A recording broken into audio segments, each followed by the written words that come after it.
Okay, let's just get right into it. Welcome to The Explainer. Today we're tackling something that is deeply personal, honestly a little misunderstood, but incredibly common. We're looking at exactly why American people feel lonely even after marriage. We all kind of grow up with this cultural narrative, right? That marriage is the ultimate cure-all for loneliness. That finding your person means you are never going to feel isolated ever again. But, as we're going to see from the clinical research and sociological data we're unpacking today, well, that's just not the case. So can you be married and profoundly lonely? It feels like a total paradox, doesn't it? Like, how can you share a home, share a whole life with someone, and still feel completely isolated? Well, the short answer from relationship experts is absolutely yes. And if you have ever felt this way, please know right out of the gate that your experience is so valid. It is literally an everyday conversation in therapists' offices across the country. The therapy group actually captures this feeling perfectly. They say, you are sitting across the table from someone you love, and somehow you feel profoundly alone. Wow, right? Clinicians call this the quiet drift. And the big takeaway here is that feeling this way doesn't automatically mean your relationship is doomed or that you picked the wrong person. A lot of times, it just means two people have sort of gradually drifted slightly out of reach from each other in all the noise and chaos of daily life. But to really understand this, we've got to redefine our terms a bit.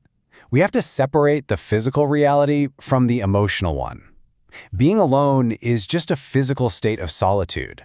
But feeling lonely, that's an emotional gap. It is that specific ache of being right there with someone, but completely lacking the feeling of being known or understood by them. You can literally be thousands of miles away from your partner and feel super connected. Or you can be lying right next to them in the exact same bed and feel a massive canyon between you. Which brings us to part 1, the quiet marital drift. You've probably heard of quiet quitting at work, right? Well, Psychology Today points out that this exact same thing happens in marriages too, and there are 4 main behavioral signs to look out for. First off, doing the bare minimum, just enough to keep the peace. Second, the heart shuts down. You stop looking for emotional connection and start treating your interactions like an obligation.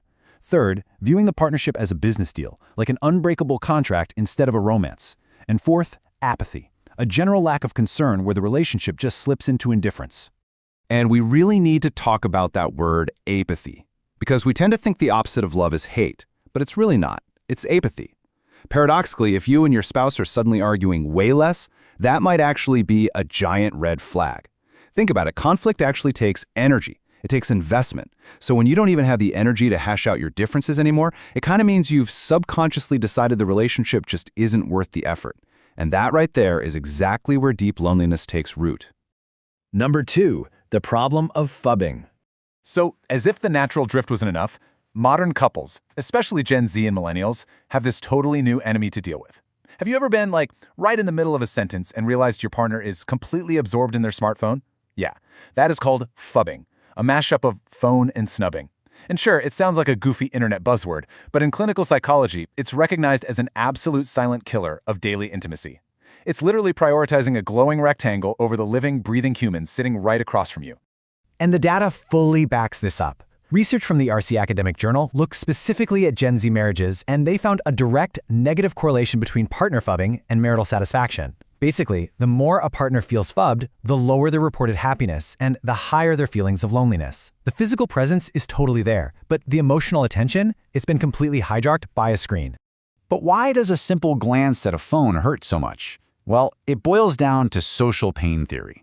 This theory suggests that loneliness actually heightens our neurological sensitivity to being excluded.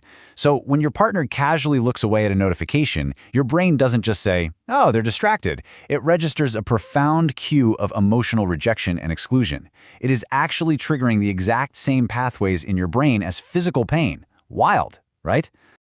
Moving on to part 3, the parenthood stress test. As we move chronologically through a relationship, we hit what is arguably the single most intense disruption to marital connection. According to the renowned Gottman Institute, a staggering 67% of couples experience a drop in relationship satisfaction after the birth of their first child. Only 33% maintain or increase it. So if you're a parent and you felt profoundly disconnected from your spouse while raising a newborn, well, here is the validation you've been looking for. The foundation of your marriage is basically put through the ultimate stress test. And the reality of this transition is incredibly tough. The sheer exhaustion of a new baby often forces even the most progressive, modern couples right back into traditional gender roles. One person might take on the bulk of the childcare, while the other hyper-focuses on working and providing financially. You throw in severe sleep deprivation, the baby blues, and unequal emotional loads, and it's just the perfect recipe for breeding resentment. You go from being teammates to feeling like isolated co-managers of a tiny, extremely demanding human. Which leads right into Section 4, unequal emotional labor. This imbalance we just talked about, it often hardens into a long-term dynamic. Journalist Rose Hackman brilliantly described this in a Salon interview as emotional labor, and she defines it as the exhausting editing work of feelings you do on yourself to affect and manage the feelings of everyone around you. It's basically the invisible third shift in the household. It's biting your tongue to keep the peace, remembering the kids' dentist appointments, soothing your partner's ego, and constantly projecting this aura of calm when you are actually incredibly stressed out. Hackman points out a really hidden power dynamic here. She says you have a hierarchy of whose experience matters and whose doesn't. Think about what that actually means.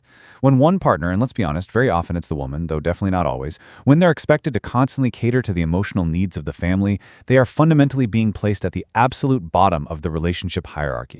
So, emotional labor is really a matter of power and value. If you feel like your internal emotional world is constantly sidelined just to make room for your partner's comfort, you are for sure going to feel incredibly lonely. Recognizing, valuing, and actually spreading out this invisible emotional load isn't just about things being fair. It is absolutely essential for true marital equality and for healing a disconnected marriage. Section 5, loneliness in retirement. Let's jump to our final life stage. We always picture growing old together on a porch as like the ultimate relationship goal. But AARP data reveals something pretty shocking. 31% of married adults aged 45 and older report feeling lonely. Think about that for a second. Almost a third of mature married Americans are lonely. This completely shatters the stereotype that just aging together guarantees a deep connection. Decades of marriage, it turns out, do not give you immunity to the quiet drift. So why does this happen so late in the game? Well, a lot of times it's triggered by staggered retirements. One spouse retires, suddenly has all this free time, while the other is still clocking in every day. Their daily routines just violently clash. Add in completely unaligned expectations about how to spend those golden years, or maybe a codependency where one partner relies entirely on the other for their social life, and this transition into retirement becomes jarring, isolating, and deeply, deeply lonely. Finally, Section 6, reclaiming your connection. Okay. We've outlined the problem across the decades, but how do we actually fix it? Here are some concrete, source-backed steps to reconnect. First, communicate openly without blame. Try using I statements, like, I really miss you. Second, do the inner work and make sure your expectations of your partner aren't impossibly high. Third, literally put the screens down. Give each other 20 minutes of pure, undivided attention. Fourth, fairly divide that household and emotional labor. And lastly, seek out new, novel experiences together to break out of that stale roommate rut. It really helps to remember this beautiful insight from the therapy group. Emotional intimacy is built in small moments, not grand gestures. You don't need to book some massive, expensive trip to Paris to repair a lonely marriage. You really don't. You just need a consistent quality of presence, genuine curiosity about your partner's day. It's about letting them in just a tiny bit further than you did yesterday.